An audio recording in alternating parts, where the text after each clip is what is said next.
దేవుని విగ్రహం ముందు కొబ్బరికాయ ఎందుకు కొడతారో తెలుసా?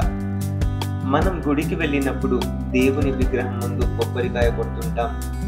అలాగే పూజ కార్యక్రమాల్లో, శంకుస్థాపనలలో, వివాహాలలో, గృహ ప్రవేశాలలో కూడా కొబ్బరికాయని శుభానికి సూచకంగా ఉపయోగిస్తుంటాం.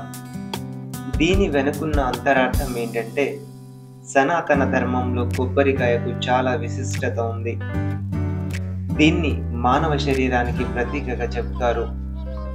కొబ్బరికాయ లోపల ఉండే గుజ్జును మనసుకి, నీటిని, నిర్మలత్వానికి సంకేతంగా సూచిస్తారు.